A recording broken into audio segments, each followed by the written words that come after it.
Dicen que el mal no descansa, que incluso puede hablar donde menos te lo esperas.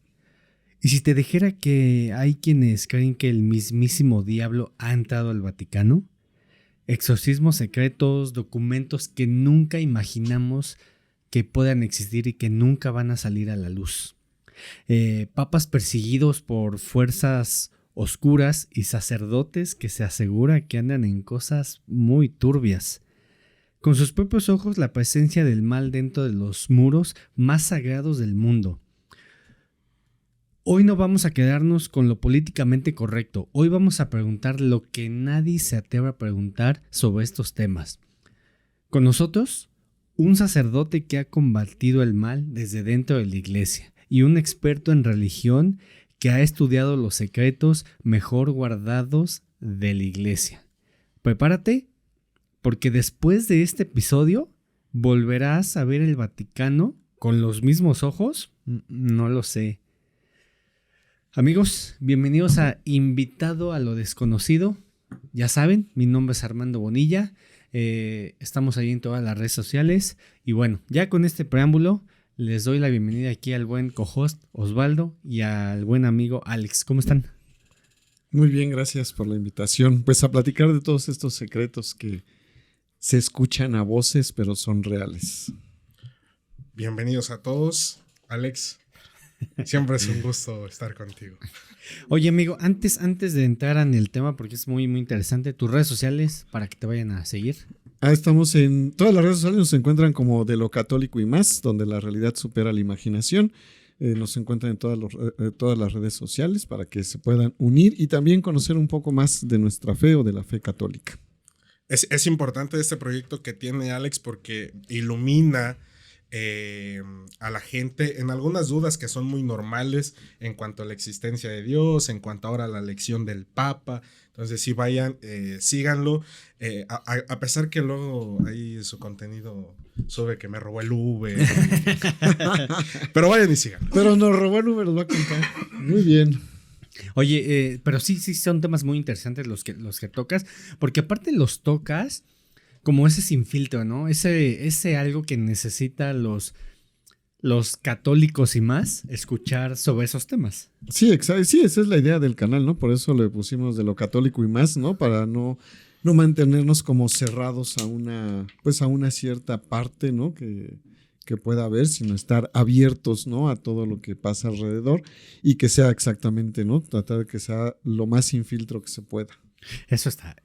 Oye, ¿y no te cuesta, por ejemplo, trabajo hablar de esos temas? Tú que estás en la iglesia, ¿o cómo le haces? Porque para mí creo que sería difícil. Pues algunos temas están como en el límite, pero no, realmente así como trabajo. No, porque, mira, al final también hay muchos temas que se viven en la iglesia que, como decía hace rato, parece que son secretos a voces, ¿no? Pero la gente lo sabe y la gente también pues debe de saberlo y debe de estar enterada, ¿no? En torno pues a todo lo que va pasando.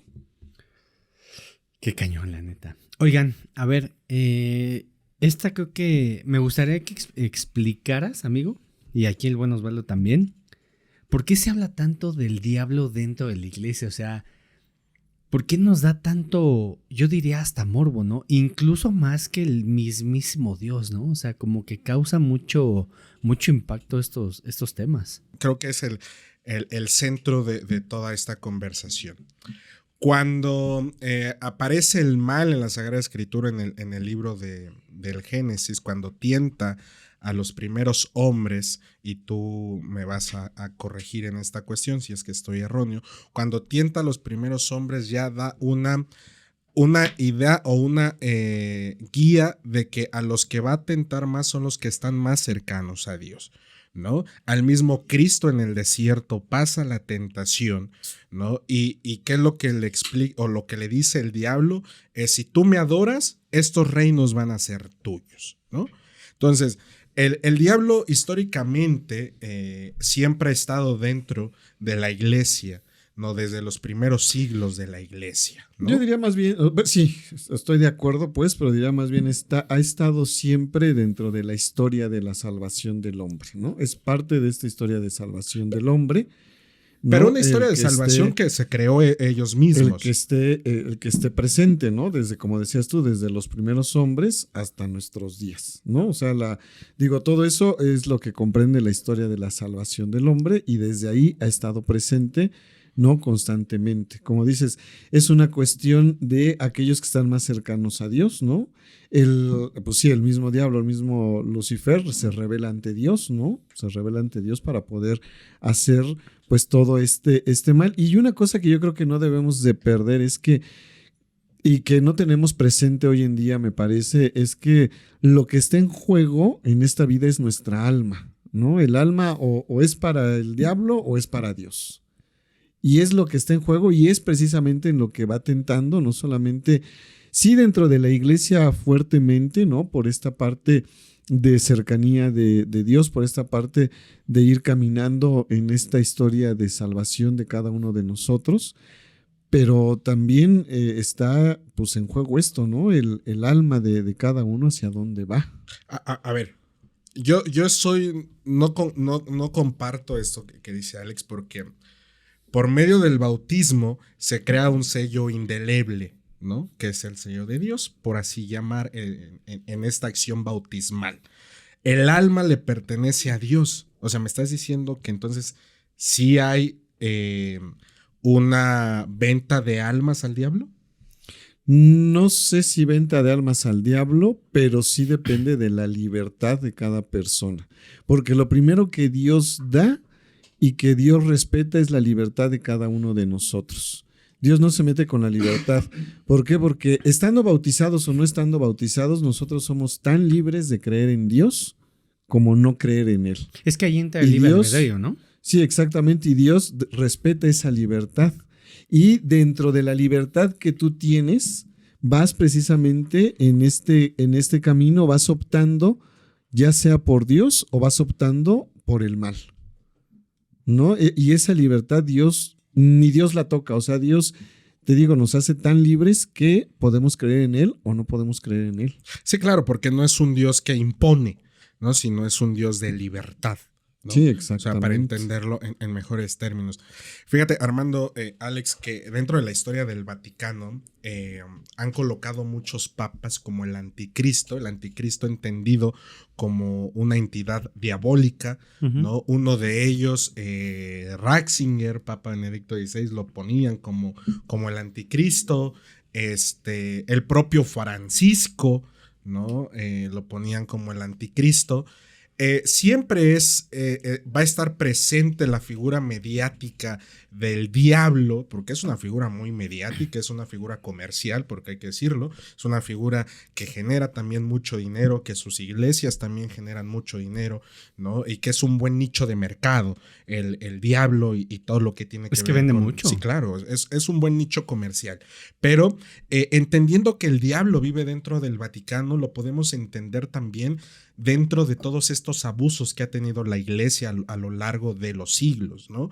Tenemos las cruzadas que fueron cometidas en nombre de Dios, ¿no? Cuando en la idea nos venden un Dios de vida, ¿no? Y cuando tú vas y practicas una cruzada, pues estás predicando un Dios de muerte, ¿no? Tenemos también muchos casos de a lo largo de la historia de la iglesia, ¿no? Tenemos muchos casos también donde se va en contra de la propia Sagrada Escritura, se quiere ir en contra del magisterio de la iglesia, donde podemos decir que la mano latente del enemigo, del diablo, está presente, porque siempre va a estar, ¿no? Va a depender, como bien decía Alex, va a depender cómo lo vas a dejar actuar tú en tu vida, ¿no? O sea, hay muchos sacerdotes que yo me atrevo a decir, porque tengo conocimiento de ello, que venden hasta lo que no para poder pertenecer dentro de un culto satánico,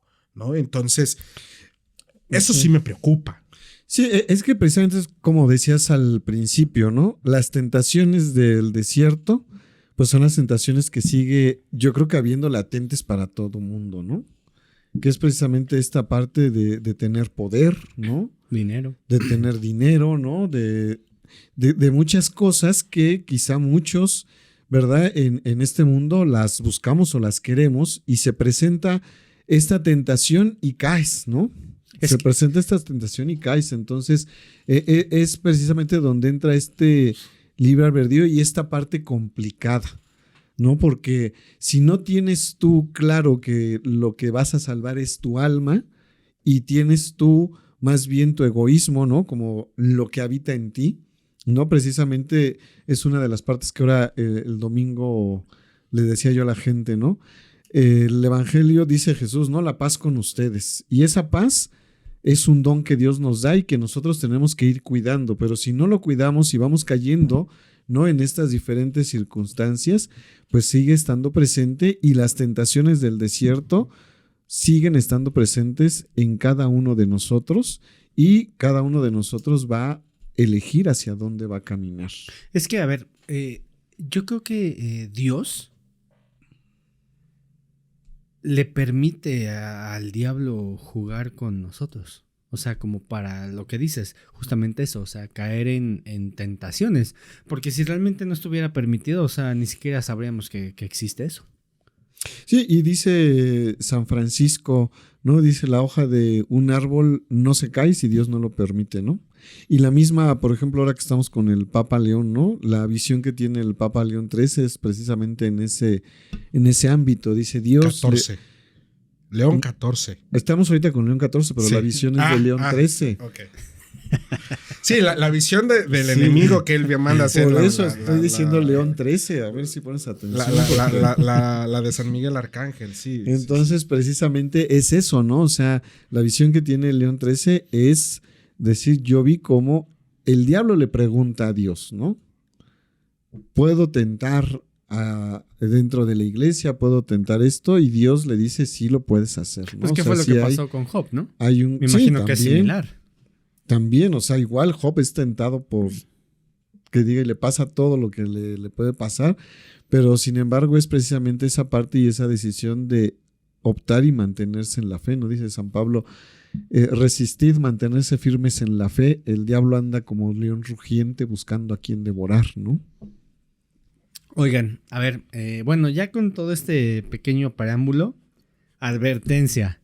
Este capítulo no es para niños, así que si alguien está con sus hijos, vamos a revelar la verdad de Santa Claus, Reyes Magos, así que por favor, solo véanlo los adultos. ¿Es posible que el mal influya dentro de los altos mandos de la iglesia, el Papa, los obispos? Sí, yo también. Sí, claro, por supuesto. Mira, mucha gente me ha dicho que qué tengo en contra de Juan Pablo II. No es algo que yo tenga en contra, sino es una realidad, ¿no? El mal actúa, por ejemplo, en el papado de Juan Pablo II al cubrir muchas cosas como es los asuntos de, ¿no? Sobre todo en Latinoamérica, ¿no? También actúa como un mal aquí el querer destruir toda el América comunista y destinar mucho dinero para la destrucción de esta América comunista. ¿Qué termina haciendo Juan Pablo II? Termina destruyendo la iglesia en América. Así de fácil y sencillo. ¿Qué termina haciendo Juan Pablo II? Más allá de que hoy sea santo, que yo no creo que todos los papas tengan que ser santos, ¿eh? O sea, yo no sé qué afán tiene hoy la iglesia en que todos los papas a partir de Juan XXIII, Pablo VI, Juan Pablo II, Juan Pablo I, va a ser Benedicto XVI y va a ser Francisco, sin duda santos, ¿no? Sí, pero yo no estoy de acuerdo en eso que dices. Perdón, yo estoy de acuerdo en eso que dices porque, a ver, la pregunta fue si el diablo puede llegar a esos altos mandos. Entre más arriba, más fácil son las cosas. O sea, tienes toda una llamada, un mensaje de, oye, tráete esto, haz esto, o sea, es más fácil esa tentación. Sí, y Juan Pablo II, esta tentación no la pudo hacer muy bien. O sea, cayó en la tentación de poner a un sacerdote, Maciel Maciel, como el ejemplo del sacerdote en México. O sea, él tenía conocimiento de los casos, a pesar de que hoy quieran decir, no, es que él no tenía conocimiento. Claro que tenía conocimiento. Es tan fácil como yo tengo una empresa y tengo que tener el conocimiento de lo que hacen mis empleados, ¿no? Y si no lo tengo, pues me falta autoridad para gobernar mi empresa, ¿no?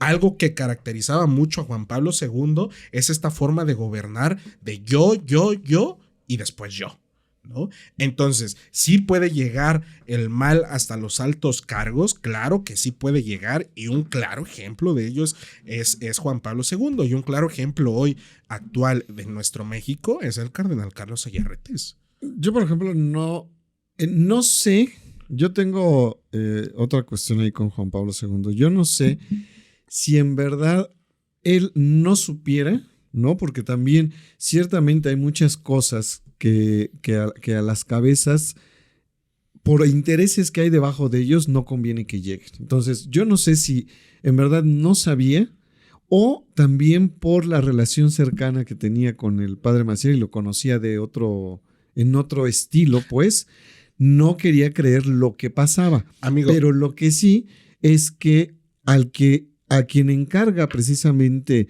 de la investigación es a quien era en ese entonces encargado de la doctrina de la fe, que era Joseph Ratzinger, que él viene a hacer la investigación aquí en México. De hecho, hay celebra una misa en la Basílica de Guadalupe, ¿no? Que están ahí las imágenes con los legionarios, cuando viene a investigar y cuando él descubre todo, y por eso hasta el periodo de Benedicto XVI, de Joseph Ratzinger, es cuando empieza a ver, ¿no? Ya se empieza a ventilar toda esta parte. Pero porque Juan Pablo II no se lo permitió, no le permitió actuar a tiempo. Y Benedicto XVI actúa en su gobierno, pero ya de nada servía, porque ya, pues, primero ya Maciel ya estaba viejo, ya era un anciano, ¿no? Lo bajan a un estado laical y se muere. O sea, ¿le fue bien? Realmente, sí, yo no concuerdo en lo que dices. O sea, Juan Pablo II, claro que tenía el conocimiento. Hubo muchos intereses, claro que hubo intereses, no por nada vino 5 meses a México. 5 veces a México. Ningún papa ha venido tanto a México más que Juan Pablo II. Y no por meramente una construcción espiritual, sino había más intereses de por medio, y uno de ellos era Maciel. Conocer el caso Maciel lo conoce y no hace nada. No sé, ahí creo que sí, realmente hay muchos intereses debajo, y que precisamente esto, ¿no? O sea, por los mismos intereses que hay debajo, no se llega al conocimiento quizá de la cabeza, pero digo, independientemente de eso, respondiendo a la pregunta, sí, por supuesto que el mal va tocando, y va tocando en estos intereses, ¿no? Cuando yo ya veo por mi interés propio, ¿no? Por lo que yo quiero, a ver en verdad por el interés de la gente, por el interés del pueblo, ¿no? Por la salvación de las almas, ¿no? Es cuando precisamente también va actuando y va avanzando, ¿no? El mal que llega, pues sí, o sea, es a la parte esta de buscar mis intereses, dónde me coloco, a dónde me voy, dónde voy a estar mejor, ¿no?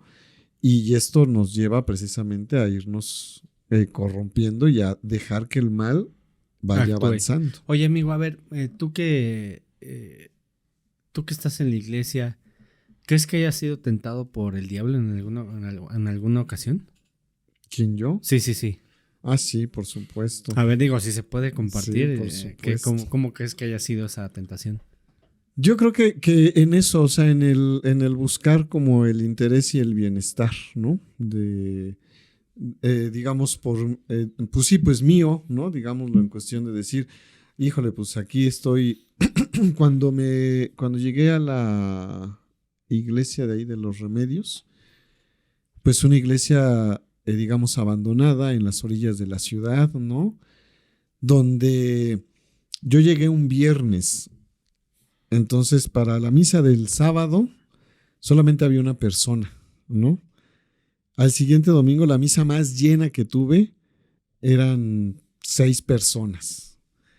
Y en ese momento, precisamente, te tientan mal porque dices, ¿y yo qué hago aquí?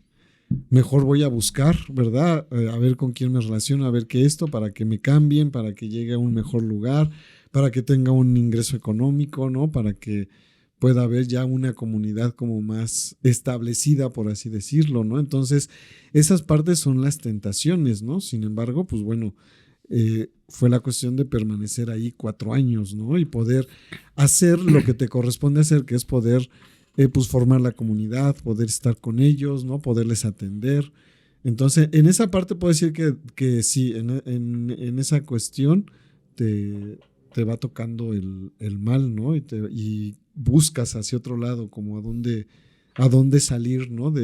Quizá de esa agua que te está comiendo. A ver, yo tengo una duda que esta nunca le he preguntado a un sacerdote.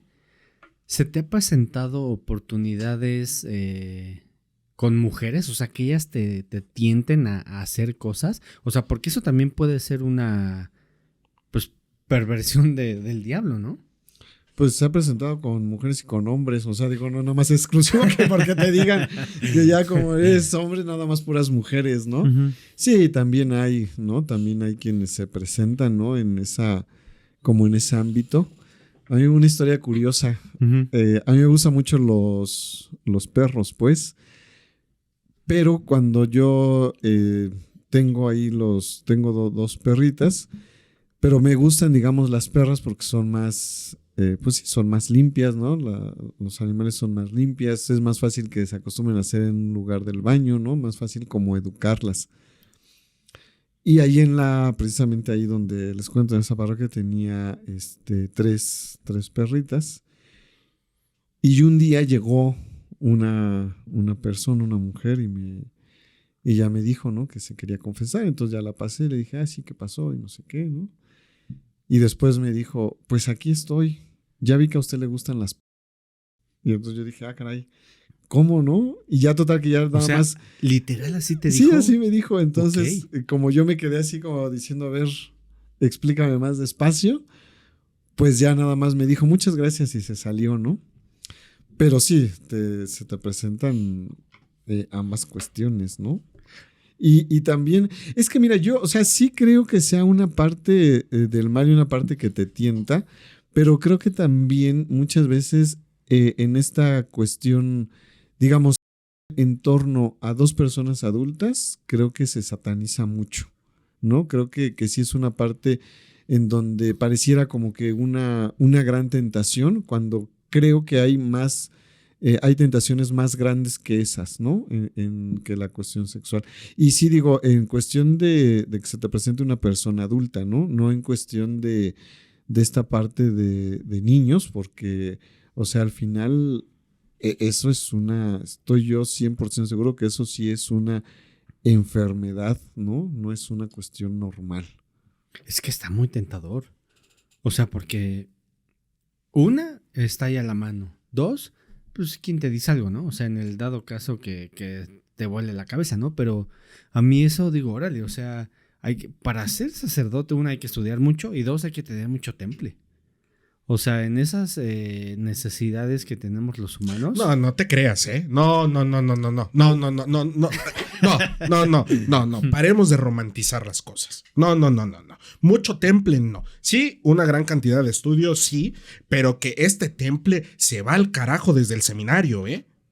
Desde el seminario. Es que precisamente es lo que te digo, depende de cómo va la convicción de cada quien. Yo no conozco ningún seminarista que siendo cura no siga siendo igual a cuando era seminarista. No, claro, o sea, claro, eso, vamos, como eres como seminarista, eres como cura, eso no hay duda, pues, pero sí depende de la intención con la que tú estés dentro del seminario, porque dentro del seminario, como tú dices, se ve quién está buscando el poder, se ve quién está buscando el dinero, se ve quién está buscando tal cosa, ¿no? Y en esa parte digo yo, como dice Armando, yo creo que más que temple es la cuestión de con la intención con la que tú vayas, ¿no? Porque si tú vas con la intención hubo un tiempo, ¿no? En que el seminario fue precisamente refugio, ¿no? De la cuestión de personas. Y pues llegaron muchos, que muchos no se ordenaron, entonces. Sí. Digo, depende con la intención con la que tú vayas o con la que tú respondas al llamado de Dios. Yo creo que si uno llega al seminario es porque en verdad hay un llamado de Dios, pero sí depende de la intención con la que uno vaya respondiendo a ese llamado, con lo que te vas a ir enfrentando o vas a ir superando después. Suena muy bonito, pero nadie lo supera. No. Sí, o sea, sí, porque si tú, por ejemplo, si tú vas con una tentación, con la cuestión de decir, quiero buscar dinero porque quiero mantener a toda mi familia y toda mi familia van a ser empleados míos, te llega una tentación en la cuestión y no le haces caso porque precisamente estás enfocado en otra cosa. ¿Verdad? Si tú vas con la intención de decir, pues sí, porque nadie me peló en la vida y entonces como cura sí voy a conseguir tal o cual cosa, pues te enfocas en esa parte. Y si tú vas desde el principio, en verdad, vas manejando o te van haciendo consciente o manejando esta parte de la cuestión de ser pastor para servir dentro de una comunidad, creo que hay muchos que lo hacen bien. Mira, ya me hiciste enojar. Yo mejor te voy a leer una historia. Esta historia es de Sudáfrica y tiene mucha relación con lo que estamos hablando. Ok. Voy a decir algo. Esta historia me la compartió el buen Armandito. Él se puso a investigarlo. No es de mi autoría. Pero está muy interesante. Está interesante, pero reclamos a Armando. A mí no. ¿Vale? Es de Clara Germana Cele, que lo titulan El pacto que desató el infierno en Sudáfrica. Corría el año de 1906 en Umsito, una tranquila misión católica al sur de África, pero esa paz estaba a punto de romperse. Una joven huérfana de 16 años, Clara Germana Cele, alumna de la escuela María Nili, desde los 4 años se acercó el sacerdote Erasmus Horner con una confesión que heló la sangre del clérigo. He hecho un pacto con el diablo.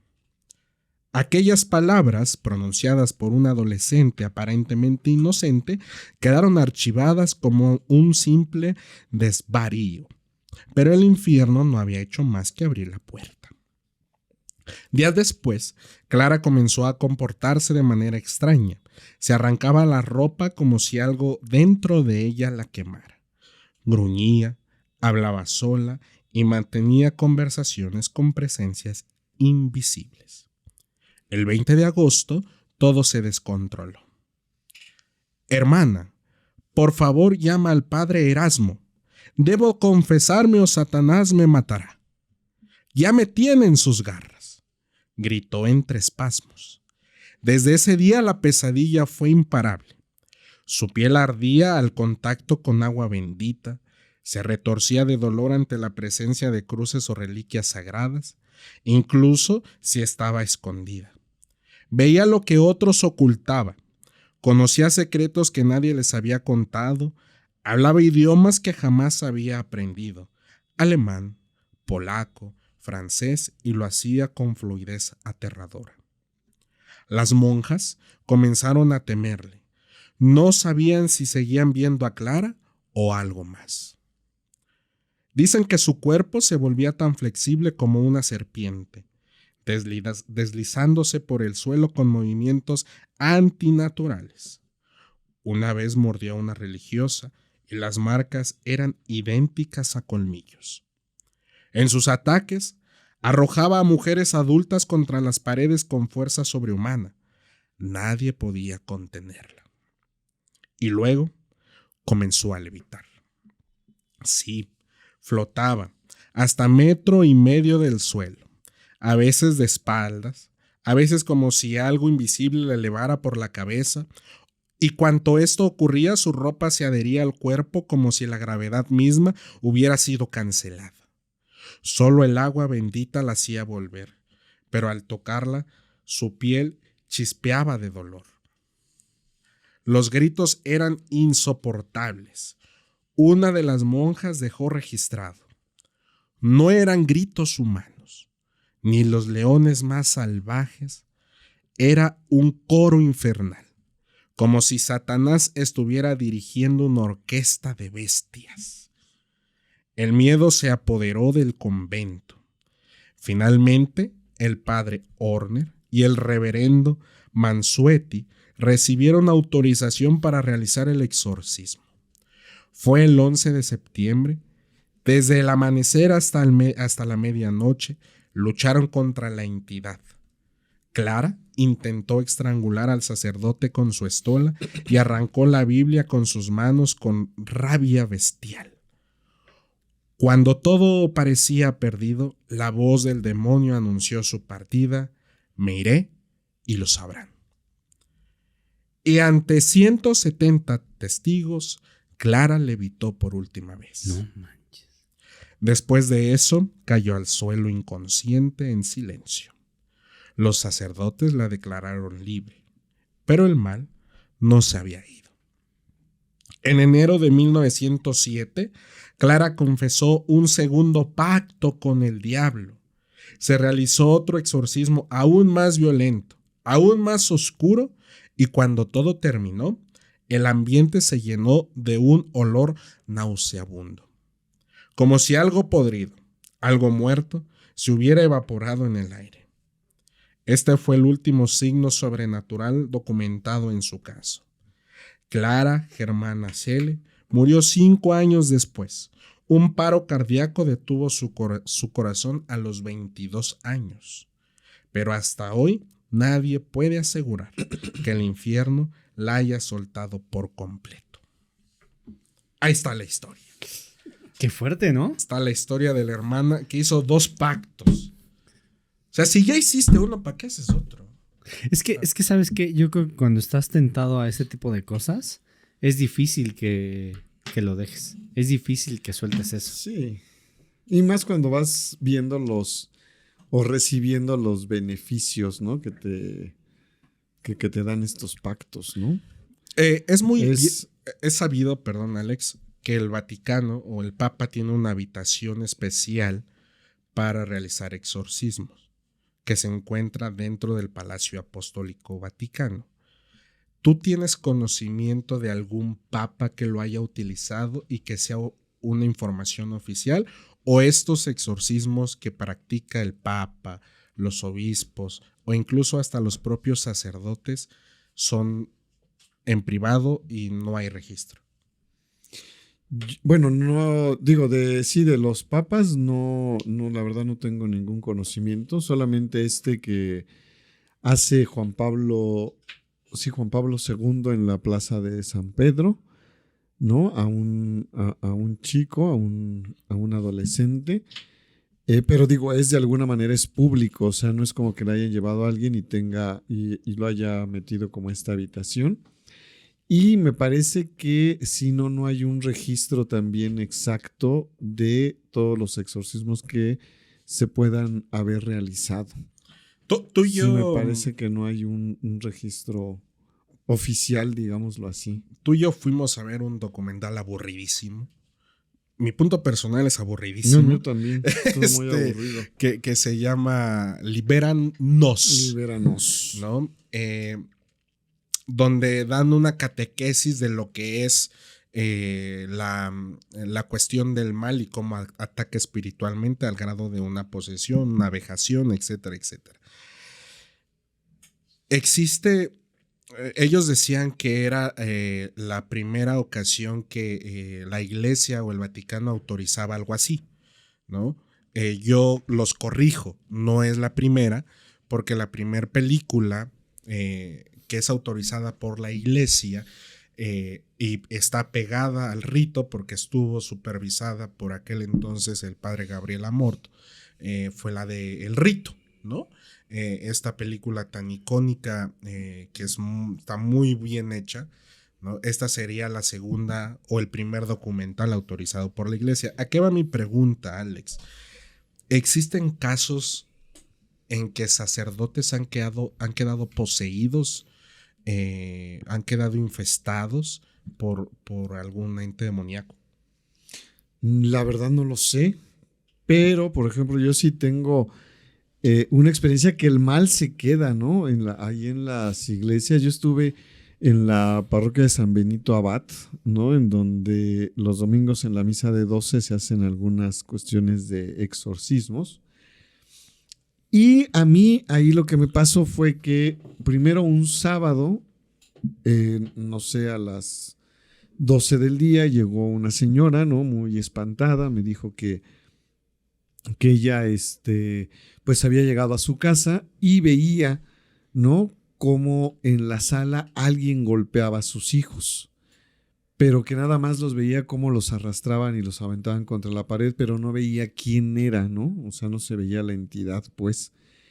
Y entonces la señora me dijo, por favor, vaya a hacerles una oración, vaya a hacerles un exorcismo. En ese momento mi respuesta fue decirle, mire, necesito que ellos lo quieran hacer, que ellos quieran hacer esa parte para que entonces sí se pueda hacer algo, ¿no?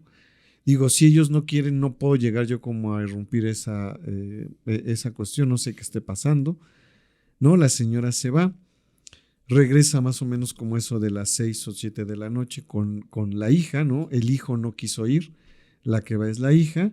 Ya hablando yo con ella, pues bueno, ya me dice que sí hay ciertas cuestiones de asistir como a ritos satánicos, si hay ciertos pactos de sangre que ellos hacen, ¿no? Y que tienen esta posesión o estas vejaciones que hay, ¿no? De parte del enemigo. Después de eso, pues yo le pido que me entrega unas cosas que pongo en agua bendita con sal. Después le pido que vaya el domingo a la misa, ¿no? De 12 del día, que es donde se realizaban las oraciones de exorcismo. Yo no me fijé, yo comienzo esa misa, termino la celebración, comienzo las oraciones de exorcismo. Yo no me doy cuenta o no ubico si esta persona llega precisamente a la celebración. No, yo no ubico eso, no veo así como que no estoy al pendiente, pero hago las oraciones. De hecho, hay 3 momentos, ya lo recuerdo, me da risa, hay 3 momentos en donde hago la profesión de fe en sus diferentes formas, ¿no? Porque yo dije, si está esta mujer aquí, tiene que estar convencida de que cree en Dios para que pueda, ¿verdad?, salir ese mal que está ahí. Entonces, bueno, termino ya con toda la cuestión de los ritos, empiezo a rociar el agua bendita por los pasillos y llego a uno de los pasillos en donde al dar el paso no había nada enfrente, pero al dar el paso es como si hubiera chocado yo con una pared, ¿no? Entonces, así choco completamente, ¿no? Todo el cuerpo y me rebota. Yo dije, ¿y ahora qué pasó? ¿Por qué no puedo pasar? Vuelvo a dar otro paso y otra vez nuevamente vuelvo a rebotar así con una pared que había ahí, ¿no? Vuelvo a rebotar ahí. Después de eso agarro el agua bendita, la rocío, ¿no? Doy el paso y ya puedo pasar. ¿Cuál es mi sorpresa? Que al final, ya después de que se va toda la gente, justamente donde ubico yo que me detengo, se quedan unas personas y hay una persona que está llorando. Yo me acerco precisamente pues para ver si estaban bien, si había algo en que apoyarles, porque bueno, luego iba mucha gente con muchos problemas. Y cuando me acerco, mi sorpresa es que esta muchacha está llorando y me dice, oiga, le agradezco, no sé qué pasó, pero algo salió de mí, ¿no?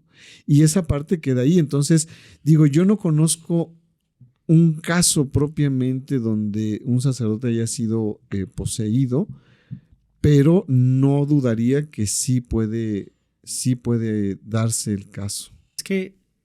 Es que justamente eso, ¿no? O sea, volviendo al punto y viendo lo que leyó Osvaldo del caso, el mal siempre está presente, o sea, siempre nos está diciendo aquí estoy, aquí estoy, aquí estoy. Y justamente, ¿no? O sea, como ya le había dicho, es por alguna razón. Por alguna razón siempre va a estar, si no, ¿qué chiste tendría, no? O sea, se escucha mejor muy trillado, muy romántico, pero sin el mal a lo mejor todo no sería tan chido. Sería más fácil todo, quién sabe si sería fácil o no, pero sí. Ahorita que digo, estaba recordando, no el caso de un sacerdote que haya sido poseído, pero sí precisamente ahorita que leías este caso de allá de Sudáfrica o de la India, Sudáfrica. Ahí en África sí hay un caso de un padre exorcista que hizo muchos exorcismos y ya más o menos a esa edad de los 70 años, creo 75 años, deja el ministerio sacerdotal y se va con una chica creo que de 20 años, ¿no? Y precisamente en esto que decías, ¿no, Armando? Se dice eso, ¿no? O sea, al final el mal quizá no lo poseyó, pues, pero el mal lo tentó, ¿no? Después de haber expulsado tantas veces al demonio, no lo tienta y se va con esta chica. Oigan, me gustaría que tocáramos el tercer mensaje de Fátima. El invento de Fátima. Ok. Perfecto. Bueno, me imagino que ya lo han escuchado, o sea, estoy seguro que ya están muy empapados del tema, pero me parece muy importante y muy curioso tocar bueno, a ver, ¿por qué invento? A ver, antes de entrar al tema. A ver, vamos a poner en Osvaldo es contexto. experto en el secreto de Fátima. Y ya me aventé un round con Lourdes respecto a esto, porque Lourdes lleva, un saludo a Lourdes, Que le mandamos un saludo. Lleva la bandera de Fátima aquí atrás y ya le dije que está mal, ¿no? Porque es un invento. Vamos a ubicar a la gente qué pasaba en aquel momento en el mundo, ¿no? Rusia estaba creciendo, la Unión Soviética estaba creciendo. Lo que pasa es que eres comunista. No. O sea, Juan Pablo II porque destruyó el comunismo aquí. Ahora no. porque allá, porque Rusia era es que comunista. el contexto es muy importante. Es muy importante. Un texto fuera de su contexto es puro pretexto. ¿Cierto o falso?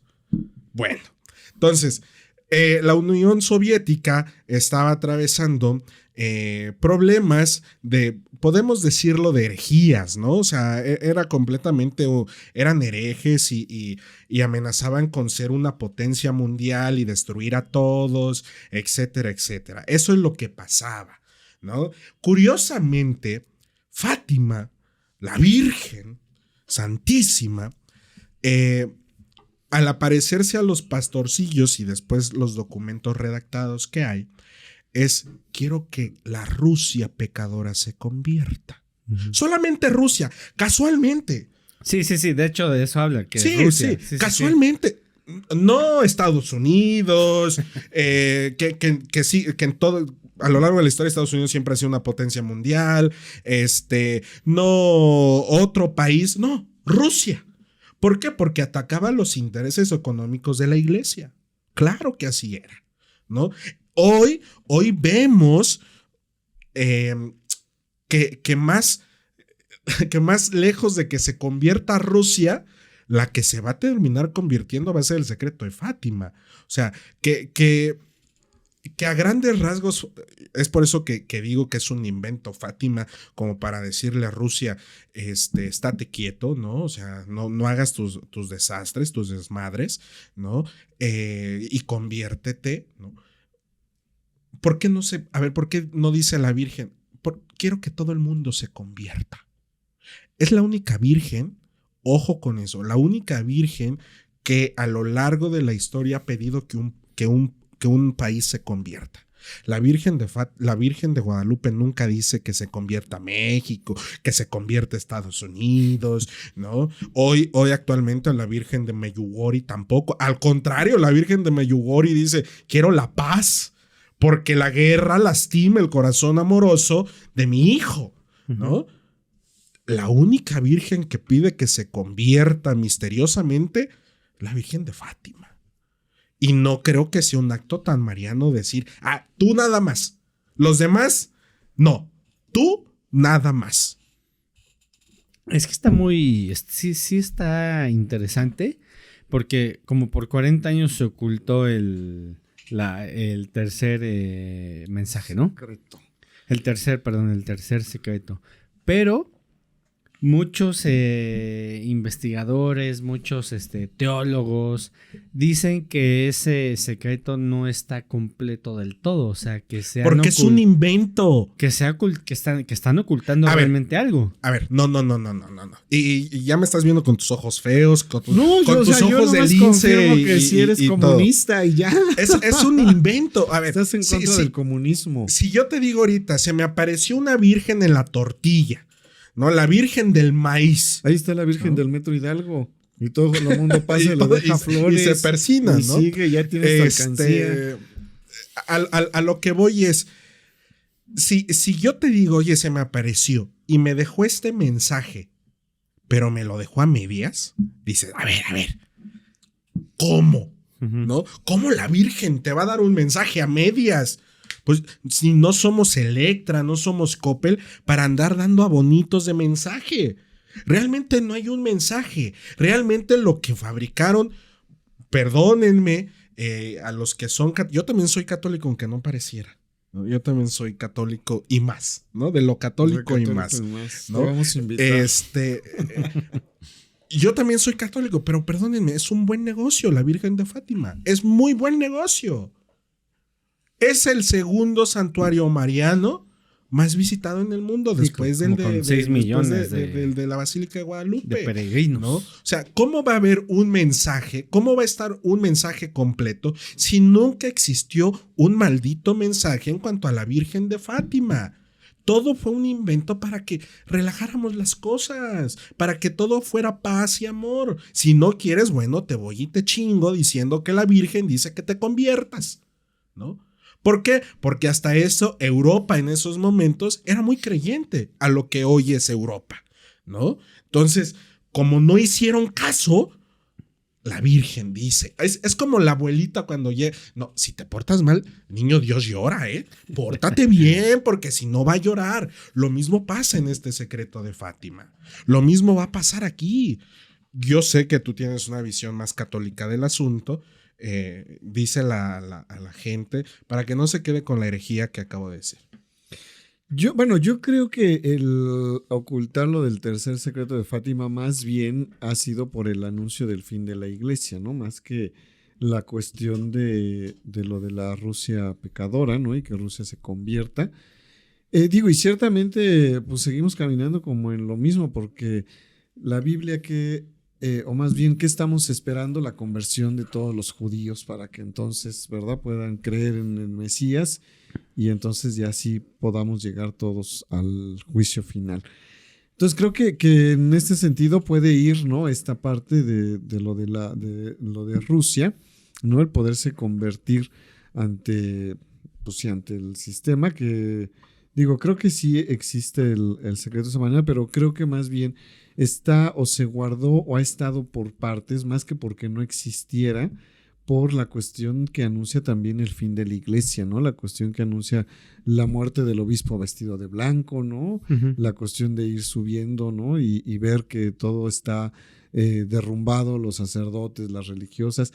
Creo que más bien esa parte es la que a la iglesia le ha dado miedo poder revelar, y que cuando se viene el atentado con Juan Pablo II lo tratan de encajar bien ahí, decir esto es lo que quiere decir la Virgen. Ajá, que porque según él el que utilizó el artefacto no sabía nada y que coincide con los 4 detonaciones, pero realmente, fíjense, yo anoté algo aquí. Dice, el texto publicado describe una visión simbólica, un obispo vestido de blanco, desvivido en medio de ruinas y cadáveres, junto a obispos y religiosos. Lo que me parece curioso, y es por eso que yo también descarto la aparición de la Virgen de Fátima, es que sea una mensajera negativa. ¿Cuándo María va a ser mensajera negativa?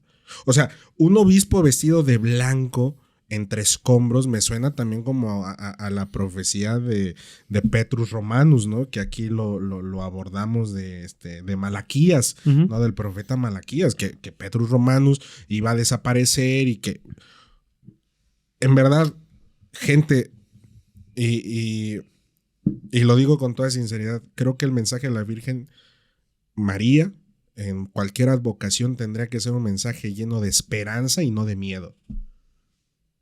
Porque contradice lo que María viene, o lo que María le dice a los apóstoles el día de Pentecostés: no tengan miedo. Pues es que depende, porque por ejemplo, si le preguntas aquí a los indígenas, cuando se apareció la Virgen María fue cuando acaban de conquistarlos. Que podemos entrar en un debate muy fuerte. Y acaba también con toda esta parte, ¿no? Es un, también como tú decías, ¿no? Viendo el contexto, también es un medio, ¿no? Que está para seguir la evangelización en México. Sí, claro, pero la evangelización de México no se dio bajo el miedo, porque la Virgen de Guadalupe nunca, no, se va a morir y va a pasar esto. No, al contrario. Sí, yo creo que depende más bien la parte donde te toque verlo. Sí. O sea, tú estás a favor de ese mensaje de destrucción. Yo creo, sí, ¿por qué? Porque yo creo que sí, quien fundó la iglesia es Jesucristo, y ha tenido su pasión, muerte y resurrección, yo creo que la iglesia también tiene que vivir su pasión, muerte y resurrección. Pero ya lo ha vivido a lo largo de la historia con los papas. Pero todavía no. Dice el Evangelio, aunque veas esto, todavía no será el final, ¿no? Dice el Apocalipsis. Sí, claro. O sea, puede estar hablando de una reestructuración. A ver, estuve más o menos investigando. Bravo, vaya. Y me encontré con algo que está incompleta este mensaje o este secreto.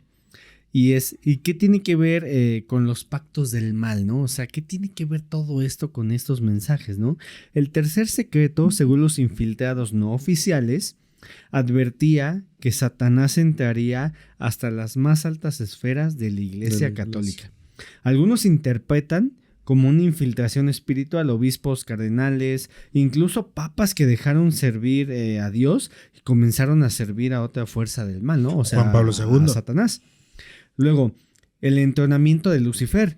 Se ha mencionado en círculos ocultistas y por exorcistas como Amort y Malachi Martín, que en 1963 se realizó un ritual satánico dentro del Vaticano. Yo cuando me puse a investigar, yo dije, qué fuerte esto, que si realmente pasó, que no me suena descabellado porque en esas altas esferas puede suceder. Espérame, déjame acabar. Este ritual llamado el entronamiento de Lucifer habría sido un pacto simbólico entre miembros corruptos del clero y fuerzas demoníacas para obtener poder político, control y manipulación espiritual. Pues mira, yo no descarto nada de eso porque al final la historia de la iglesia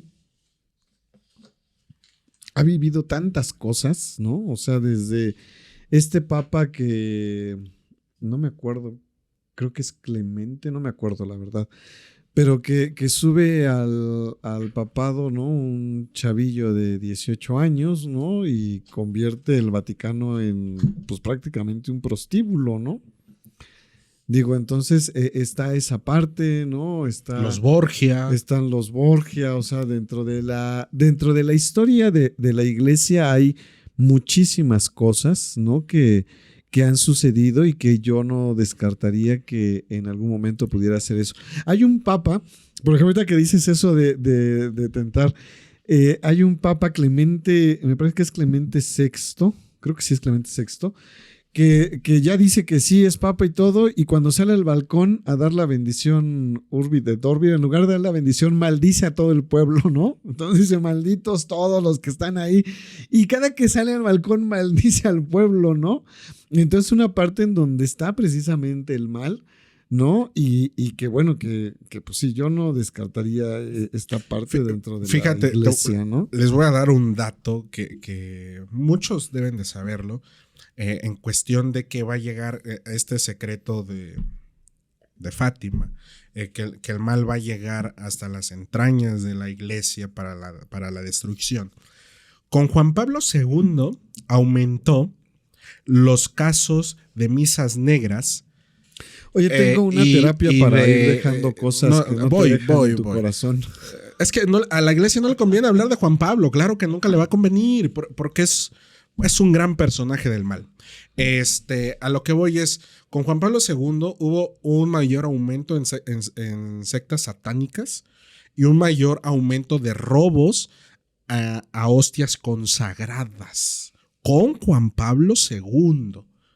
Si lo queremos aterrizar, podemos decir que Juan Pablo II no hacía nada también para poder destruir este mal. No, y espérense, porque esto todavía no acaba aquí. Fíjense, ¿qué ocurrió en el ritual de lo que les acabo de comentar hace ratito? Se consagró la institución eclesiástica, no la fe ni la iglesia como cuerpo de Cristo, sino su estructura de poder, al príncipe de las tinieblas. Participaron obispos, clérigos y laicos de alto nivel en sincronía con otros grupos ocultistas. Se selló el inicio de una iglesia paralela dentro de la iglesia católica con símbolos cristianos por fuera y control luciferino por dentro. ¿Cuál era el objetivo? Porque esto es importante saberlo. Destruir la fe desde adentro. no con guerras ni persecución, sino con confusión doctrinal, escándalos ahí raros y destrucción moral. Usar el poder de la iglesia para fines de control global, manipulación espiritual y en el futuro ser la base de una religión única global bajo el anticristo. ¿Puedes leer las 3 primeras? ¿Cuál era el objetivo? Confusión doctrinal, escándalos carnales y destrucción moral. Ahí es el resumen del Papa de Juan Pablo II. Ese es el resumen de Juan Pablo II. Pues yo no sé si el resumen de Juan Pablo II, pero es lo que pasa también actualmente en la iglesia. Con Francisco no pasó tan. ¿Cómo no? Hubo mano más dura. No. No, sí, como no toquemos el tema de Francisco. Te voy a decir que, porque mira, me levanto, te abro la puerta. Te voy a decir que sí, porque con Francisco sí ocurren estas confusiones doctrinales. Eso es lo que han querido hacer. No, porque las cosas él las dice fuera de un contexto.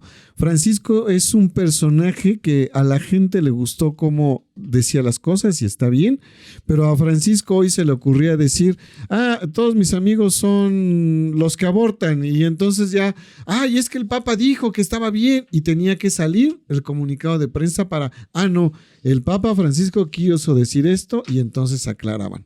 Por eso es lo que pasa actualmente en la iglesia. Digo, y no estoy defendiendo a Juan Pablo II, pero ahí también Francisco causó mucha confusión doctrinal. Si él era lo que quería decir, está bien. Que la iglesia sea doble moral, siempre lo va a decir que la iglesia se maneja con una doble moral espectacular. Es muy diferente. Hoy sabemos que hay muchos sacerdotes que llevan a sus, es más, hasta religiosas a practicar el. Hoy sabemos que decía un gran teólogo, ¿no? Que la es un invento de una enfermedad mental. Bueno, pero no. Sí, o sea, al final eso, el que lo diga el líder de la iglesia. Está bien, si él lo siente, está bien. Está bien, pero por ser el líder de la iglesia hay confusión, ¿no? En cuestiones doctrinales y por eso ha habido mucho enfrentamiento actualmente. ¿Sabes dónde hay más confusión? A que hoy el actual papa salga y diga, la familia es mamá, papá e hijos. Lo demás no es familia. No, ¿cómo va a estar bien? Está bien. ¿Cómo va a estar bien? Estas malditas confusiones, porque son malditas confusiones, la familia es una mamá soltera, la familia es un papá soltero. Eso es lo que el mal nos está diciendo, porque entonces va a decir, resulta entonces, ser que mamá soltera, usted no es familia, la iglesia no la adopta, papá soltero, usted no es familia, no vaya ni siquiera a la iglesia porque no es familia. No es que no la adopte, por supuesto que la iglesia recibe a todos, pero sí hay que marcar cierta, es como decir, ser mamá soltera es una vocación. No ser mamá llegar a ser una vocación. Por supuesto que no. Ser mamá soltera no es una vocación. La vocación es un llamado, es un regalo. Es que entonces es. O sea, a mí me queda claro que esto que se está encubriendo es porque si unimos los cabos o atamos los cabos, como quieran decir, realmente sí sucedió porque no han dicho exactamente el tercer secreto de Fátima, y es que la iglesia se destruya en estos momentos. Ahorita la iglesia está en una crisis que... Hay dos bandos ahorita en la iglesia. ¿Por culpa de quién? De Francisco. No. Por culpa, y ya se venía arrastrando desde Benedicto XVI. No estamos abiertos al diálogo, no estamos abiertos al diálogo. Francisco quería un diálogo, Francisco quería una iglesia para todos, ser incluyente. El secreto de Fátima, como por eso le pedí a Armando que dijera los 3 objetivos, ¿no? Describe completamente el papado de Juan Pablo II y va a escribir completamente el papado del actual, ¿no? O sea, esta forma errónea yo no me imagino a Cristo decir, oye, tu mamá soltera, no me sigas. Yo no me Pero lo es imagino. que la iglesia no está rechazando a la gente. Pero sí le están cerrando las puertas. No les está cerrando las puertas. A ver, yo no me imagino a Cristo decir, tú no eres familia. Claro que no. No, pero es que la iglesia no ha dicho eso. O sea, no, sí, el Papa lo ha dicho. A ver, el Papa lo dijo. Ok. El Papa es la iglesia iglesia. no ha dicho, ¿sabes qué? Que te estoy rechazando por esto. La iglesia no ha dicho eso. Que la iglesia está diciendo, ¿sabes qué? Los términos de una familia son estos. Es muy diferente a rechazar a la gente. Ah, no Porque rechazó. Entonces es lo mismo que yo te estoy diciendo hace rato con Francisco que tanto defendiste. El Papa puede decir lo que quiera, el Papa puede decir lo que quiera porque es su sentir, porque es su pensar, pero eso no causa confusión. Que no causa. Lo mismo ahorita, la cuestión. No, sí, porque la cuestión, eso de decir de repente en un avión el Papa Francisco, la está bien.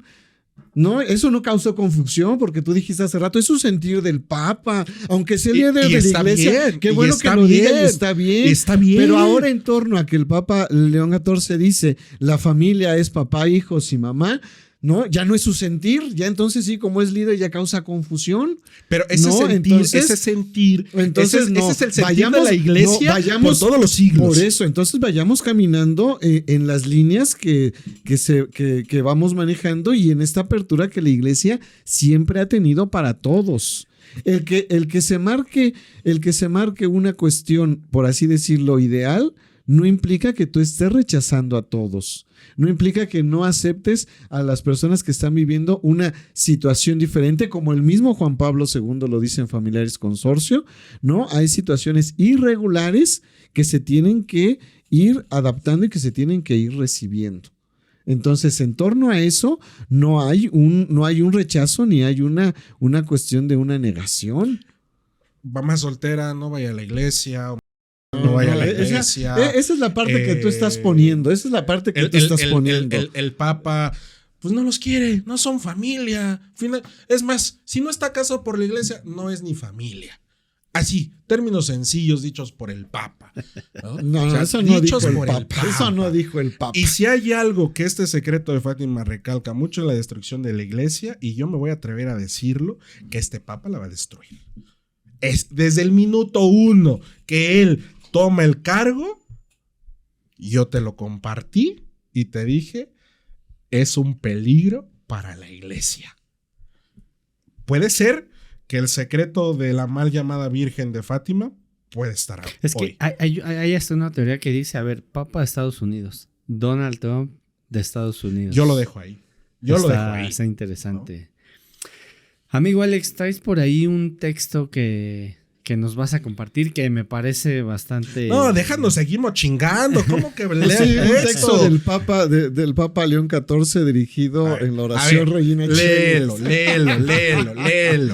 Este texto que también nos compartió el buen Osvaldo. ¿Ah, yo? No, el buen Osvaldo no. No es tan bueno. Pensé que ibas a leer el del Papa. El buen Armando. No, es que está... Bueno, luego. Se nombra el sacerdote de la oscuridad. El caso que estremeció a Colombia.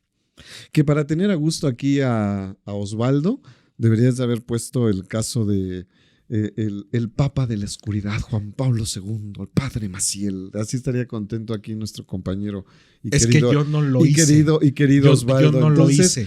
Pero bueno, lo hizo Armando, así que pon atención, por favor. Pero bueno, entonces... perdón, nada más para dar contexto antes de que la gente escuche lo que vas a narrar, es la corrupción espiritual, ¿no? Lo que decíamos hace ratito, que todo va de la mano, ¿no? Desde el tercer secreto de Fátima, que hacen un exorcismo y se me olvidó decir algo que nadie sabe y que después History Channel lo saca antes de tu lectura, es que en su viaje de Juan Pablo II a Fátima sufrió otro atentado allí, lo acuchillaron, pero no se hizo un escándalo porque el Papa lo pidió. Ya estando dentro para revestirse en la celebración, el Papa fue suturado, le pusieron puntos, ¿no? Pero esto no sale hasta como 7 años después de su muerte por History Channel. Y dicho por un obispo que lo acompañó en ese momento y que da fe de la herida del Papa. Ok, está raro, ¿no? Que haya sufrido tantos atentados. Yo pensé que Osvaldo, dije, sí, está muy raro. Pero a ver, bueno, ahora sí, amigo. Dale, entonces, muy bien. El sacerdote de la oscuridad, el caso que estremeció a Colombia. Era 2007 en las montañas tranquilas de Boyacá. Un adolescente de 16 años caminaba hacia una finca de descanso. No sabía que esa visita cambiaría su vida para siempre. El lugar pertenecía al padre Jaime Vargas Ruiz, un hombre de sotana impecable, sonrisa afable y voz suave. En el pueblo lo llamaban el guía espiritual de los jóvenes, pero aquel día ese título perdería todo su sentido. Lo que ocurrió esa noche, el muchacho lo guardó por años en silencio. Venganza, miedo, confusión y, sobre todo, el peso aplastante de haber sido abandonado por un hombre de Dios. Pasaron 13 años, pero el silencio no pudo contener más el horror. En el 2020, la víctima finalmente habló, denunció al sacerdote, reveló lo que había guardado en lo más oscuro de su alma. Me-a-bu-so. Me usó y luego me dijo que callara, porque si hablaba, nadie me creería. La iglesia no tardó en reaccionar.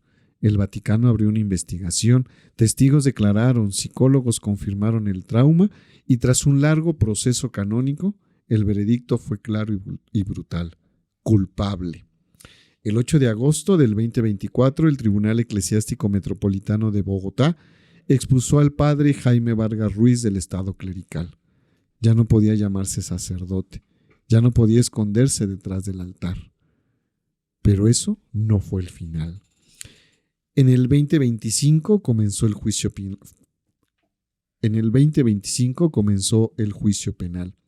Y fue entonces cuando aparecieron nuevas sombras, otras voces, otros relatos, otras víctimas, todos con una historia parecida, todos con los ojos llenos de miedo.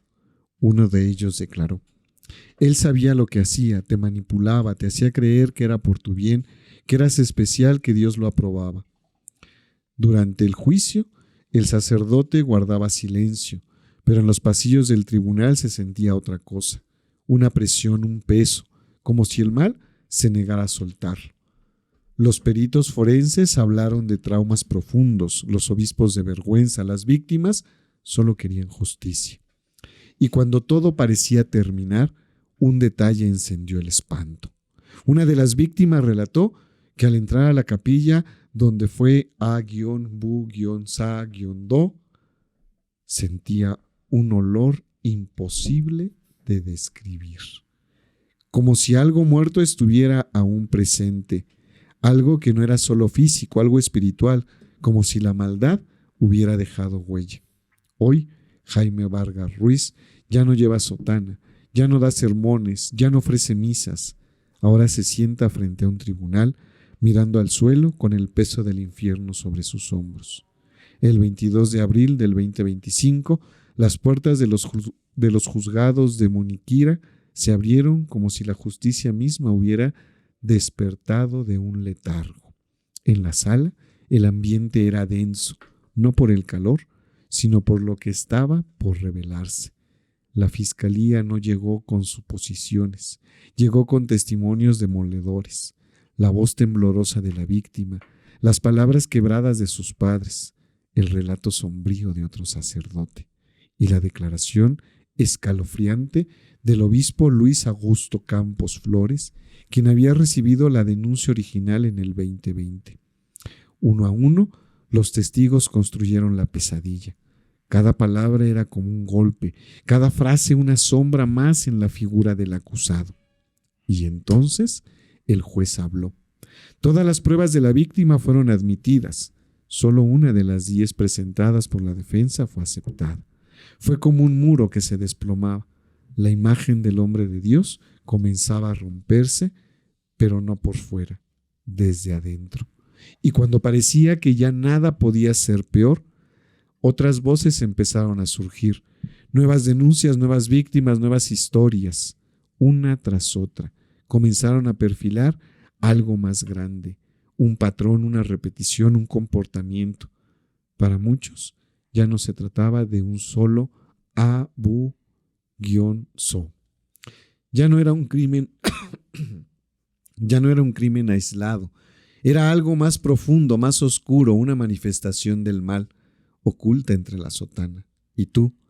¿Crees que el juicio acabará con todo esto? ¿O apenas estamos viendo el rostro de algo que lleva años escondido entre las paredes del silencio? ¿Y tú? No manches. ¿Estás seguro de que el diablo siempre se disfraza de monstruo? ¿O a veces se presenta como pastor? Ay, oye, qué fuerte, ¿no? En serio, en serio, en serio. Qué fuerte porque 2025, hace unos días, ni siquiera estamos hablando de un mes, hace unos días, y ese señor va a pasar a lo mejor el resto de su vida en la cárcel. Y está bien. En verdad que eso está bien. Qué fuerte, qué fuerte. Sí está fuerte el caso, pero como estos, millones en el mundo. Millones en el mundo. Y la iglesia, ¿qué hace? ¿Qué hace? Más fácil es cambiarte de parroquia donde no te conozca nadie, al pueblito de Chinchas Bravas, ahí donde nadie te conoce, y ya, se acabó el problema. No hay una atención a las víctimas. O sea, no hay una atención a las víctimas por completo, ¿no? O sea, hoy, fíjate, es curioso. Hoy la iglesia en México te quiere vender un curso de prevención, ¿no? De cómo actuar. Pero realmente a voz de muchos amigos sacerdotes es un curso, perdón la expresión, pitero. Porque no les dicen cómo actuar realmente. Simplemente les están diciendo, tú, si cometes eso, la iglesia te deja solo, ¿no? Arréglatelas como puedas. Cuando también está mal, porque se supone que tu empresa te tiene que respaldar, ¿no? Hoy estos abusos... O sea, no te entiendo. Primero dices que no te entiendo. Primero dices que está bien que vaya a la cárcel y luego que no, que porque la iglesia no te defiende. Espérame. No, yo estoy diciendo que en estos casos está bien, pero se tiene que escuchar a las víctimas. Yo conozco un caso en Ciudad de México y no tiene mucho. Enero de este año. Este caso, a la víctima le querían dar 200,000 pesos para que ya no hiciera nada. Y como reparación del daño. Coño, ¿cómo le vas a dar 200,000 pesos y ya para que no hagas nada? Sí. Sí, no, está muy Necesitas enjuiciarlo al cabrón. Pero a ver, amigo, yo te quiero hacer esta pregunta. ¿Qué pasa con el silencio institucional?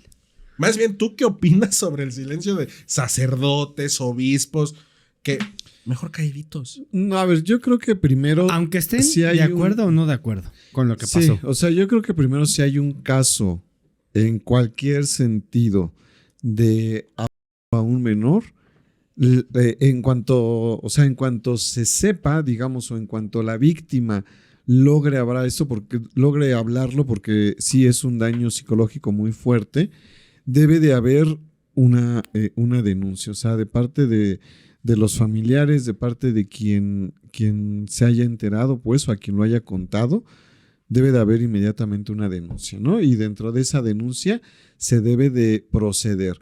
Que precisamente la iglesia, ¿verdad? Decía ahorita Osvaldo, está este curso de prevención, pero bueno, no sé cómo es el curso de prevención.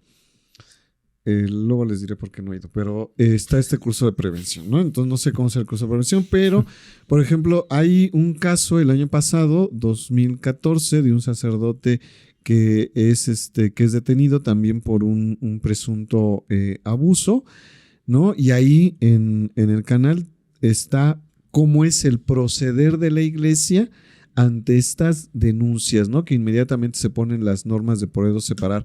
Ahora, respecto al silencio institucional, hay una cuestión que sí la iglesia siempre tiene presente y viene desde el evangelio, que es evitar el escándalo, ¿verdad? Entonces, eso desde el evangelio viene y es lo que la iglesia va custodiando, que haya o que se haga más revuelto, más escándalo sobre esto que va pasando, ¿no?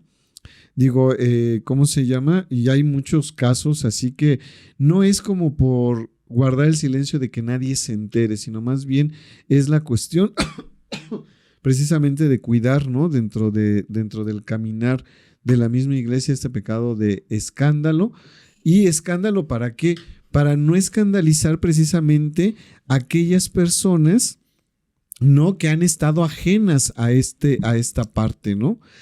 Que han estado ajenas a esta parte, ¿no? Entonces, en esa cuestión es la parte de ir cuidando esta cuestión de no hacer un escándalo mayor de los que se dan cuando pasan estos casos. Pero, ¿no? pero a ver, ¿qué pasaría si, por ejemplo, este caso, que tú vivieras en el mismo país y un medio local se acerca a preguntarte, ¿tú puedes contestar o tienes la línea de mejor calladito? No, no, pero es lo que te decía, o sea, si yo conozco el caso, pues por supuesto contesto, y por eso lo que decía yo hace rato, ¿no? El año pasado que pasó aquí en la Ciudad de México al sacerdote que detuvieron, ¿no? Y que salió, el caso, lo que yo conocía se dijo ahí en el canal, no hubo ninguna cuestión que se dijera, tú no puedes hablar sobre el caso, ¿no?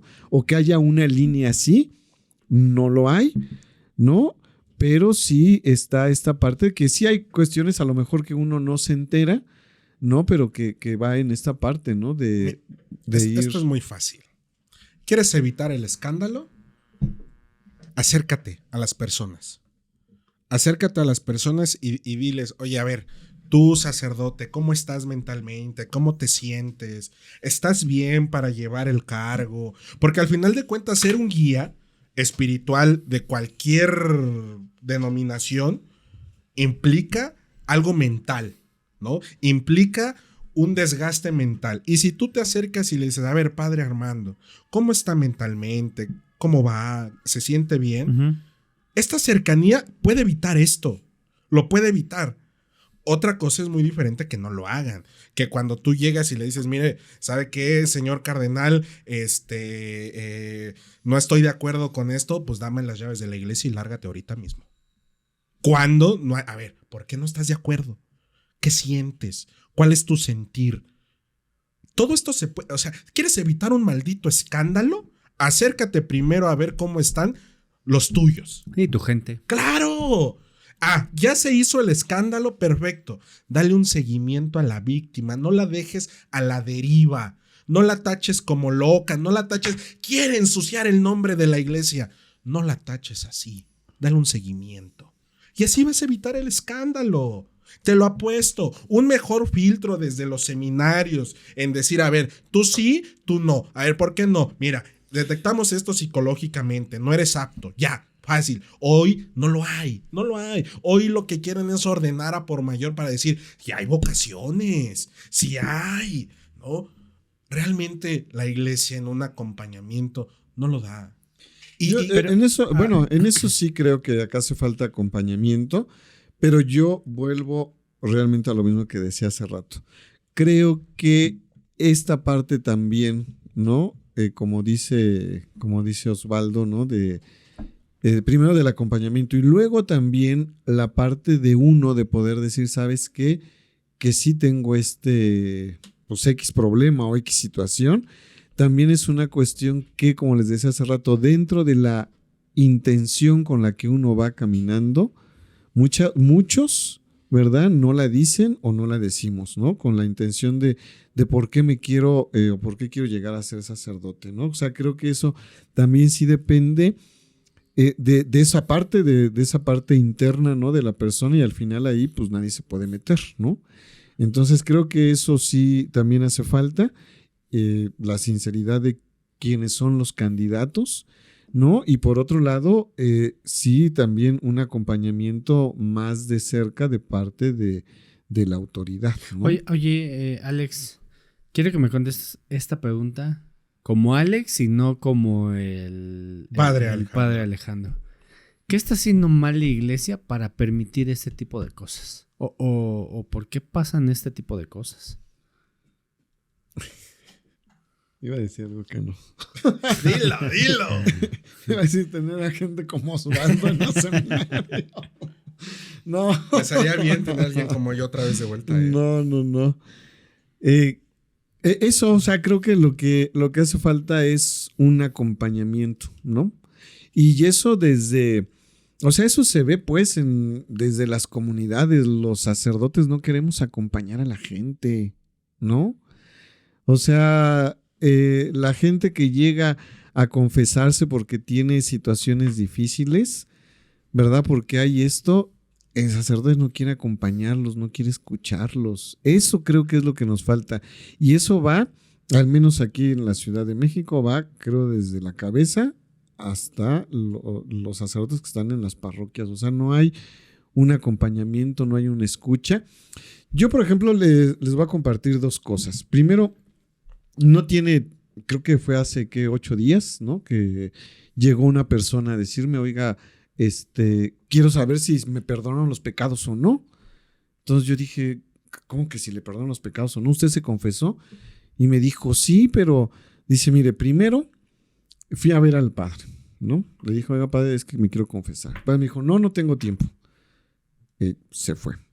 Dice, volví a ir otro día. Oiga, padre, es que me quiero confesar, dígame. No, es que no tengo tiempo para confesarte. Volví a ir otra vez, ¿no? Dice, con la intención de pedirle una cita al padre para que me pudiera confesar.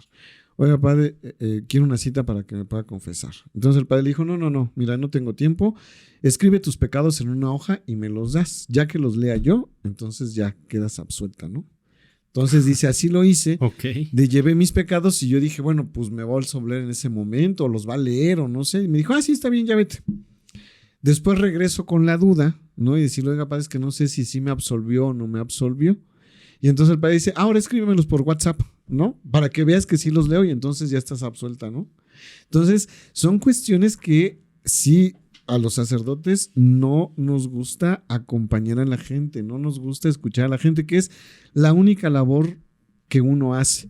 Y vuelvo a lo mismo, depende con la intención con la que tú vayas y quieras ser sacerdote, ¿no? Porque nos pudiera sorprender eso, pero si tú ves, por ejemplo, el historial de X sacerdote y dices, pues es que siempre fue por la cuestión económica y ahorita ves que tiene viajes a Roma cada 15 meses, ¿no? O cada 6 meses, ¿no? De José de Jesús Aguilar no va a estar hablando, ¿eh?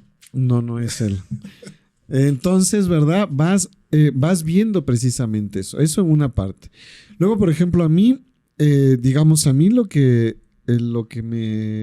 de lo que me ha pasado, que ya compartí aquí con ustedes, también, o sea, yo no he sentido en ningún momento así como realmente un acompañamiento, una cuestión de, oye, mira cómo estás, ¿no? Sino, sí, la cuestión de, bueno, a ver, ¿cómo te sientes?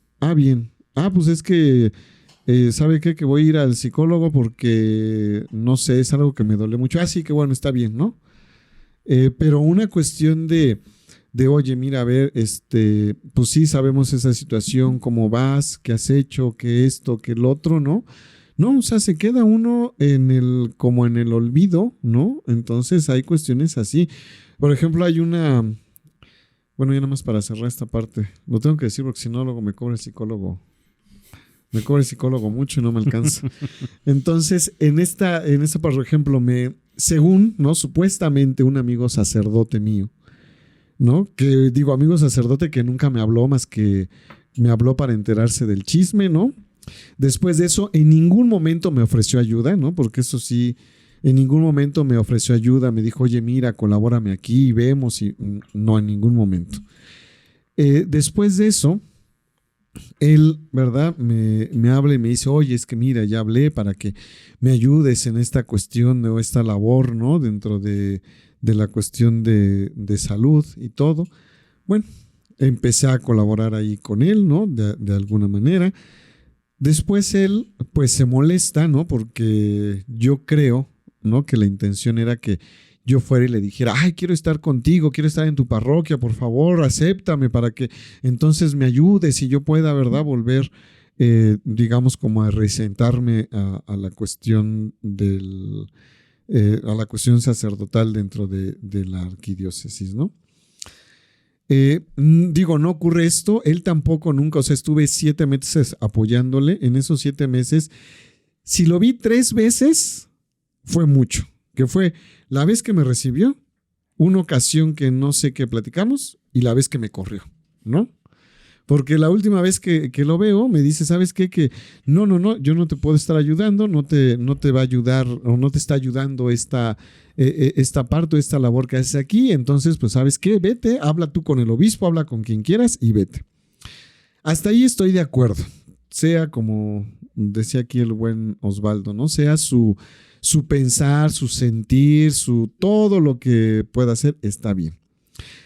Después de que yo, digamos, me corre pues de ahí prácticamente, ¿no? Yo creo que ya va a transcurrir, quizá ya se va a cumplir el año, o por lo menos van 6 meses, ¿no? Y en su según ser mi amigo, ser alguien que me quería ayudar, pregúntame si en esos 6 meses me ha mandado un mensaje de, oye, ¿cómo estás? Después de que pasó esto, ¿hablaste con el obispo? ¿Qué te dijo?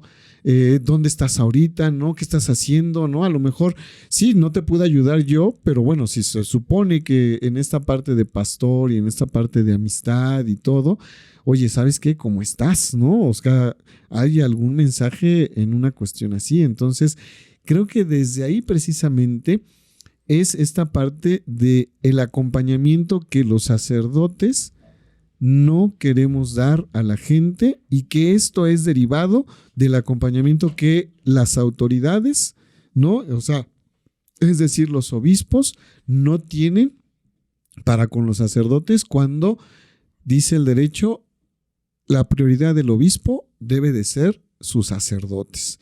Entonces creo que estos males se van infiltrando precisamente por eso, por una falta de un verdadero acompañamiento a los sacerdotes. Qué bueno que me diste la razón. Qué bueno que me diste la razón. Que le hace no, pues falta eso nunca te lo negué. Realmente a la iglesia para evitar el escándalo, acompaña, ¿no? O sea, para evitar todo, acompaña. Oigan, amigos, ya estamos casi por terminar. Vamos a finalizar. Ah, qué bueno, porque no aguanto los baldos. Oigan, ¿dirían que el diablo ha tocado el Vaticano? Sí, por supuesto. Y no solo que acabe de despotricar en contra de Juan Pablo II. No solo el Vaticano, ha tocado el corazón de muchos líderes, como papas. Tenemos el caso de los Borgia, ¿no? O sea, toca el corazón de ellos para hacer un mal a la iglesia, que no es como lo relatan las películas. O sea, tampoco caigamos en eso de que fiestas. No, o sea. Como el Marqués de Sade lo relata en sus exactamente, libros, ¿no? O como Caníbula, ¿no? O sea, sí. No es así, pero sí tienen errores que hasta la fecha a la iglesia le ha ido costando sanarlos, ¿no? Tenemos el caso también de un papa que destierra a otro para enjuiciarlo y decir que todo lo que hizo él está mal. O sea, son actos que han tocado el corazón, más que al Vaticano, han tocado el corazón de las personas, ¿no?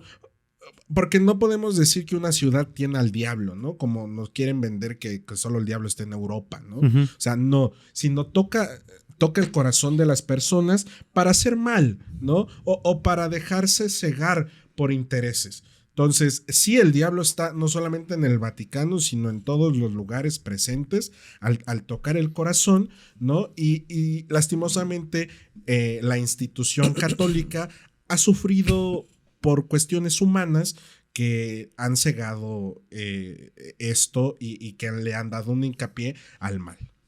Sí, exactamente. O sea, yo también creo eso. Ha tocado al Vaticano en cuanto que va tocando a las personas que pues están ahí, que están al frente.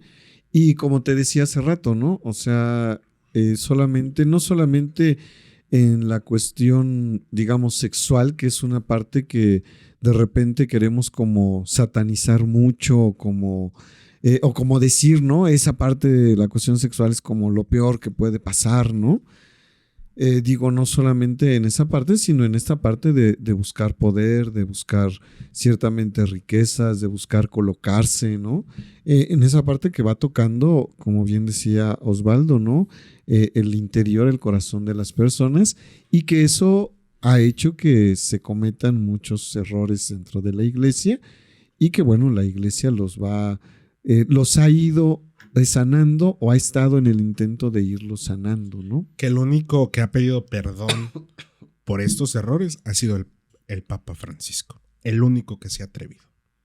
Nada más. Es que son temas fuertes. Y es el único que ha tenido el valor. ¿Hay pruebas documentadas de que el Vaticano ha ocultado luchas contra el mal? Yo no sé, o sea, yo la verdad en esa parte sí no sé, no estoy como informado, documentado en torno a que si hay pruebas que se oculten. Digo que yo creo que, pues sí, que como todo, si hay algún combate, digámoslo así, pues debe de estar registrado y por supuesto que no está como a la escucha de todos, ¿no? Es como, digo, ahorita a Osvaldo no le va a gustar, ¿verdad? Pero digo, es como por ejemplo el testimonio del secretario del Papa Juan XXIII, ¿no? Cuando el Papa habla con un extraterrestre, ¿no? Digo, una cuestión que se sabe y que está, bueno, hasta donde yo sé, digamos, ahí en esa parte está la cuestión del audio, está un escrito, ¿no? De parte del secretario, y es una cuestión que no, en la actualidad no es pública, ¿no? No está al acceso de uno, ¿no? Sí, y simple también con el secreto de Fátima, que no lo quieren revelar, por miedo, por cuestiones que posiblemente puedan desatar una histeria colectiva, ¿no? Yo creo que va más por ahí, ¿eh? Pues a veces se nos olvida que también es un jefe de Estado y como jefe de Estado tiene que guardar ciertos archivos, ¿no? Mandarlos a guardar y que no se lean después de tantos años, ¿no? Es normal y lo van a seguir haciendo, porque sobre todo me inclino por una histeria colectiva, ¿no? Hoy afortunadamente la iglesia ya habla más sobre posesiones, sobre el mal. Antes no se hablaba tanto de esto y se mantenía en oscuro. Pero eso es por las redes sociales, que han salido a hablar más. Pero la iglesia ya, desde el simple hecho de lanzar el documental de Libéranos, ya te da un hincapié al decir, la iglesia ya se presta más a estos temas. Sí, yo por ejemplo, digo, no sé con las películas del Conjuro, o sea, no sé si haya como alguna cuestión de, digamos, si no de aprobación oficialmente por la iglesia, pero sí de medio aprobación, porque... bueno, al menos en las que yo he visto, las primeras películas, ¿no? Que son estas, las del Conjuro, ya vienen documentadas, ¿no? De cómo es que se puede hacer la posesión, de si hay si está, como decía hace rato Osvaldo, ¿no? Si no está bautizada, entonces hay un mayor riesgo de posesión, ¿no? A alguien que sí está bautizado. Entonces, estas películas ya están más documentadas en torno a lo que pasa en una posesión, que creo que es precisamente donde empieza digamos, como despertar en este sentido, ¿no? Ahora, por otro lado, también yo creo que sí es una cuestión de riesgo, porque de repente queremos ver al diablo en todos lados, o todo el mundo está poseso, ¿no? Entonces también es una cuestión de riesgo esto, ¿no? El como abrirlo tanto, por así decirlo, ¿no? Como abrirlo tanto, por así decirlo, porque ya de repente no puedo dormir bien, es que ya tengo aquí al diablo que me subió el muerto y no sé qué, o se me subió el muerto, ¿no? O chin, me desperté, las 3 de la mañana y está el diablo rondándome, ¿no? Porque a esa hora dijeron, ¿no? Es que hay mucha desinformación del tema, o sea, sí, claro. Osvaldo y yo lo hemos platicado fuera de cámaras y decimos, es que sí, hay mucha desinformación, pero a la vez esa desinformación es la que vende, ¿estás de acuerdo? Sí. Sí, claro. Yo por eso digo, yo nomás con lo último sería esta parte, ¿no? O sea, al final, sí, el diablo existe, el diablo está presente. Creo que es una época que estamos viviendo en donde sí está muy presente y que al final, la pelea de las almas entre, por así decirlo, entre el bien y el mal, entre Dios y el diablo, es una cuestión que está muy latente hoy en la actualidad, a mi parecer. Y más latente hoy en la actualidad por las redes sociales y todas estas cosas que ve la gente, que el amarre, que todo esto está más latente hoy en día. Sí, benditas redes sociales, pero también malditas redes sociales que abren la puerta a la desinformación y a las prácticas oscuras que, como yo lo he venido diciendo, en verdad si no saben, no se metan. No se metan justamente para impedir que el mal actúe en sus en sus vidas. Sí, exacto. Alex, muchas gracias por acompañarnos. Estuvo bastante... Un gusto, esperamos venir otra vez que no esté Osvaldo. No, con gusto. Oye, ¿tus redes sociales? Mis ¿Otra redes vez? sociales nos encuentran en YouTube, Facebook, Spotify, en el canal también de WhatsApp, de Lo Católico y Más. Ok. Amigo Osvaldo, algo con lo que quieras terminar. En el mes de junio se va a estrenar por Unicable un programa de profecías donde estuvimos Alex, donde participamos. donde estuve yo con Jordi Rosado, para que no se lo pierdan, con Johanan y con Lourdes. Y pues nada, gracias Alex por venir. Por allí estoy cocinando un proyecto nuevo. Espérenlo muy pronto. Pues amigos, muchísimas gracias a los que llegaron a este punto del podcast. Recuerden que estamos ahí toda la semana subiendo capítulos. Pues nada, ya saben, los quiero mucho y nos vemos la siguiente semana. Estamos, por favor, suscríbanse, compartan, todo lo que tengan que hacer. Y pues nada, nos vemos el siguiente capítulo.